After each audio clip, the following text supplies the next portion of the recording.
Feel me like a Hellcat.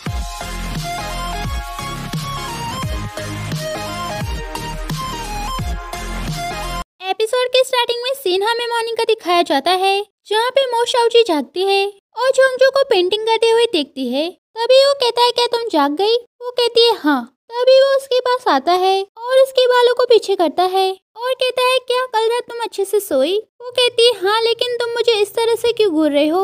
तभी वो उसे किस करता है, जो देखकर वो थोड़ी शॉक्ड हो जाती है। तभी वो दूर जाता है, लेकिन तभी वो उसकी टाई पकड़ती है और उसे किस करने के लिए जाती है। तभी वो अचानक से नींद से जाग जाती है। तभी वो कहता है मैं नाश्ता बना रहा था, इसीलिए थोड़ा शोर हो रहा है। अगर तुम और सोना चाहती हो तो सो जाओ, मैं शोर थोड़ा कम करने की कोशिश करूंगा। वो कहती है तुमने मुझे पहले ही जगा दिया है, तो फिर मैं कैसे सो सकती हूँ? वो कहता है मुझे माफ करना। तभी वो अपने मन में कहती है मैं पहले से ही काफी बड़ी हो चुकी हूँ, तो मुझे इस तरह का सपना क्यों आया? वो कहता है क्या? वो कहती है मैंने कहा कि अब स्प्रिंग आ गया है, इसीलिए मुझे जल्दी उठना चाहिए। वो कहता है ठीक है। वो कहती है वैसे तुम अभी भी जॉबलेस हो, तो तुम इंटरव्यू देने की बजाय घर पे क्यों रह रहे हो? वो कहता है बाद में मेरा इंटरव्यू है, इसलिए मैं थोड़ी देर में बाहर जाऊंगा। तभी वो अपने मन में कहती है चलो देखते हैं कि तुम कब तक ये नाटक करते हो। वो कहती है तुम्हारा इंटरव्यू कब होगा? क्या मैं भी तुम्हारे साथ जा सकती हूँ? तभी वो कहता है वो यहाँ से बहुत बहुत दूर है। वो कहती है कोई बात नहीं, मैं एक दिन की छुट्टी ले सकती हूँ और इसके अलावा मैं बाहर जाके थोड़ी फ्रेश भी होना चाहती हूँ। वो कहता है क्या तुम सच में ऐसा करना चाहती हो? वो कहती है वैसे भी अब मुझे मेरे काम की परवाह नहीं है और हाल ही में मेरा काम ठीक से नहीं चल रहा है, इसलिए अब मैं दूसरी जॉब करना चाहती हूँ। क्या तुम नहीं चाहते कि मैं तुम्हारे साथ चलूं? वो कहता है नहीं, बेशक तुम कर सकती हो, वैसे चलो पहले नाश्ता कर लेते हैं। तभी वो ब्रेकफास्ट लेकर आता है, जिसे देखकर वो कहती है वाह, क्या तुमने ये सब तब सीखा जब तुम अब्रॉड में थे? वो कहता है अब्रॉड? वो कहती है ये वेस्टर्न स्टाइल का ब्रेकफास्ट है, इसलिए मुझे लगा कि कुछ समय के लिए तुम अब्रॉड में रहे हो। वो कहता है नहीं, जरूरी नहीं है। वो कहती है ठीक है, मैं पहले हाथ धोकर आती हूँ, और वहाँ से जाने लगती है। उसके जाते ही वो किसी को कॉल करता है। वहीं दूसरी तरफ वो कहती है मैं सब कुछ बोलने के काफी करीब थी। दूसरी तरफ उसका फ्रेंड कॉल उठाता है और कहता है मिस्टर ये बताइए क्या बात है? वो कहता है 5 मिनट में एक इंटरव्यू अरेंज करो। अभी वो कहता है इंटरव्यू? हम किसका इंटरव्यू ले रहे हैं? जोंगजू कहता है मेरा। वो कहता है चल क्या रहा है? तभी जोंगजू कहता है मैंने झूठ बोला कि मैं एक इंटरव्यू के लिए जा रहा हूँ, इसलिए अब वो मेरे साथ चलना चाहती है, लेकिन मैं उसे बता दूंगा कि मुझे ऑनलाइन इंटरव्यू देना है और तुम मेरे इंटरव्यूअर होने का नाटक करो। अभी वो कहता है नहीं रुको, आखिर मुझे इंटरव्यू में पूछना क्या है? जोंगजू कहता है किसी भी सब्जेक्ट के बारे में पूछने की जरूरत नहीं है, बस इतना याद रखो कि मैंने इलेक्ट्रिक इंजीनियरिंग की पढ़ाई पूरी कर ली है और तुम कंपनी के एचआर डिपार्टमेंट से हो और ये काफी दूर है, बस इतना ही। वो कहता है नहीं ये तो काफी मुश्किल है। तभी मो शाओजी वहाँ आती है और कहती है फोन पे कौन है? वो कहता है कंपनी ने अभी मुझे कॉल किया और कहा कि अब इंटरव्यू ऑनलाइन होगा। वो कहती है ठीक है। वो कहता है पहले कुछ खा लो। तभी वो सैंडविच खाने लगती है। तभी वो कहता है क्या तुम्हें ये पसंद आया? वो कहती है हाँ। वो कहता है अगर तुम्हें ये पसंद आया तो मैं हर रोज तुम्हारे लिए ये बना दूंगा। वैसे तुमने कहा कि तुम जॉब ढूंढना चाहती हो, तो क्या कोई ऐसी कंपनी है जिसमें तुम शामिल होना चाहती हो? वो कहती है मैं जुशी ग्रुप को ज्वाइन करना चाहती हूँ। मैंने सुना है कि जुशी ग्रुप का नया सीईओ काफी अच्छा और कैपेबल है और अपनी पोजीशन को संभालते ही उसने अपने एम्प्लॉय के लिए बहुत कुछ सुधार किए हैं और सभी लोग उसकी काफी रिस्पेक्ट करते हैं। मुझे लगता है कि ऐसे बॉस के साथ कंपनी काफी जल्दी आगे बढ़ जाएगी। वो कहता है तुमने ये किससे सुना? वो कहती है हमारे न्यूज़पेपर में उसकी एक रिपोर्ट लिखी गई है। वो कहता है अमीर लोग इसी तरीके की इमेज बनाना पसंद करते हैं। वो कहता है ये सिर्फ एक आर्टिकल ही तो है, मैं इससे बिल्कुल भी कन्विंस नहीं होने वाला।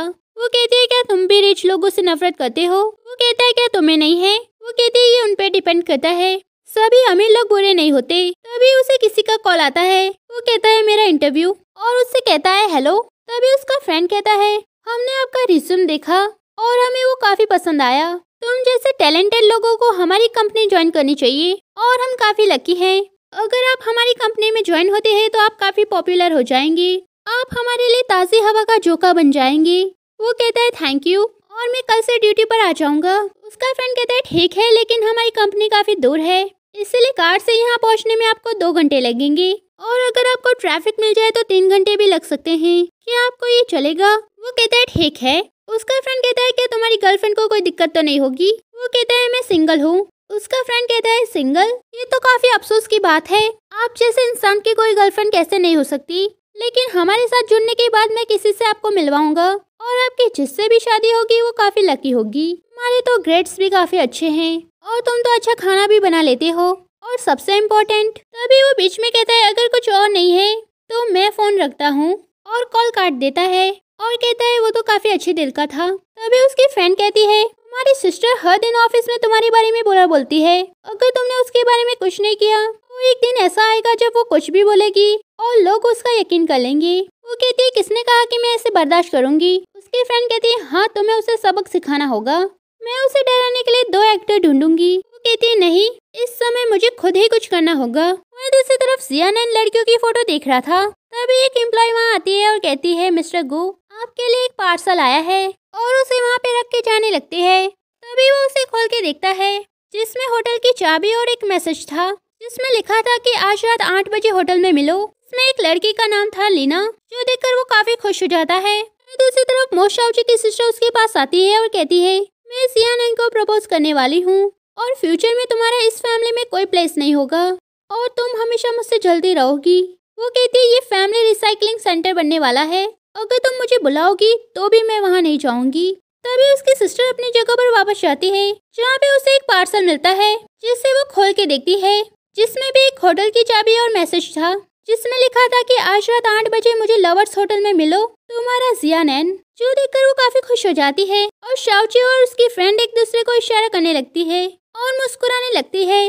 तभी वो दोनों होटल में आ जाते हैं और एक दूसरे को किस करने लगते हैं। तभी वो उसे बेड पर गिरा देती है और उसके हाथों को लॉक करने लगती है।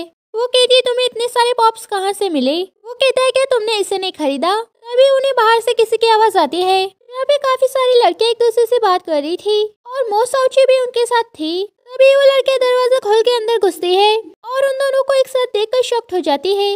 तभी मोशाओची की फ्रेंड कहती है मोशुलियन तुम मेरे बर्थडे पार्टी वाले कमरे में क्या कर रही हो और अपनी सिस्टर के बॉयफ्रेंड के साथ किस तरह का रिलेशन बना रही हो। और सारे लोग उनकी फोटो खींचने लगते हैं और कहते हैं ये लोग कितने बेशर्म है। तभी गुजियान वहाँ से भागते हुए कहता है इससे मेरा कोई लेना देना नहीं, उसने ही मुझे फोर्स किया था। वही दूसरी तरफ मोशुलियन चिल्लाते हुए कहती है निकल जाओ यहाँ से। तभी साउची कहती है सब लोग यहाँ से जाओ, ये हमारा फैमिली मैटर है, इसलिए मैं इससे खुद बात करना चाहती हूँ। तभी सारे लोग वहाँ से जाने लगते हैं। तभी वो उसके पास जाती है और कहती है तुमने मुझे इसके बारे में बताया क्यों नहीं, और क्या अब तुम्हें रियलिटी का टेस्ट आया। उम्मीद है कि तुमने सबक सीख लिया होगा।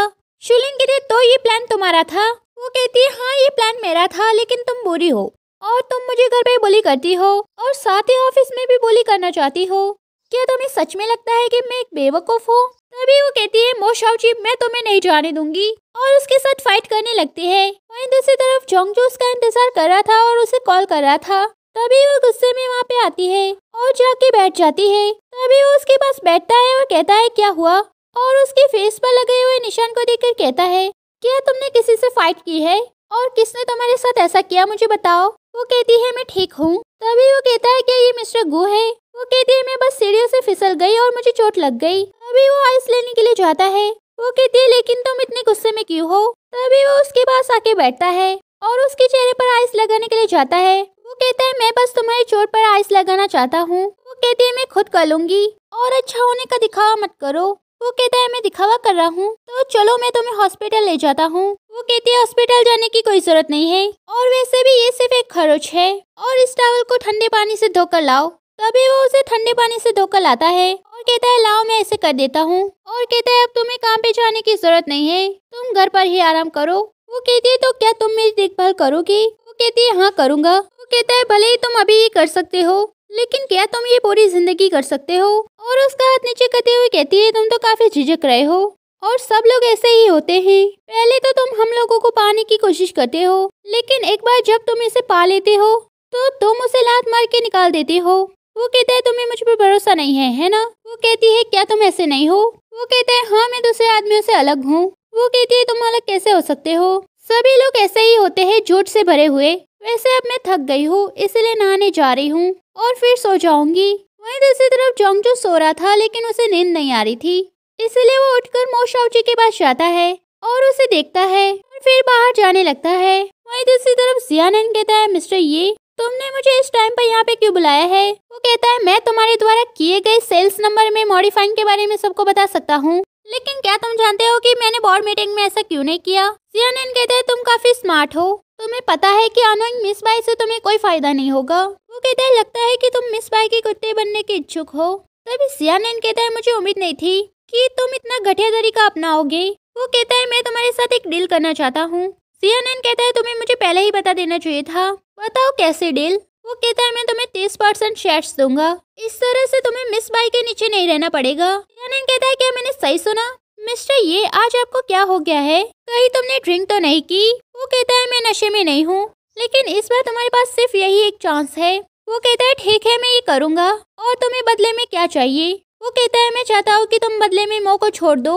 तभी एक औरत वहाँ पे आती है और कहती है मिस्टर सिया, जब बात ग्रुप के शेयर्स पर आती है तो आप उसे कैसे छोड़ सकते हैं? तभी सियानन कहता है ये सब क्या हो रहा है और इसका क्या मतलब है? वो कहती है मैंने तुम दोनों की बातचीत पहले ही रिकॉर्ड कर ली है, तुम छुप के लेन देन कर रहे हो। दूसरे शेयर होल्डर्स के बारे में क्या सोचेंगे? सियानन कहता है डील की बात तो उसने की थी। वो कहती है मिस्टर ये शायद झांसा दे रहे होंगे, लेकिन तुमने हाँ कहा। तभी सियानन कहता है ठीक है मैं समझ गया, तुम लोगों ने मेरे लिए ट्रैप बिछाया था, लेकिन बस मेरा इंतजार करो। और वहाँ से जाने लगता है। उसके जाते ही वो कहती है ये जोंगजू, एक लड़की के लिए ये सब, मैं तुमसे बहुत निराश हूँ। तभी एपिसोड खत्म हो जाता है। नेक्स्ट एपिसोड के लिए like share subscribe and thank you for watching video.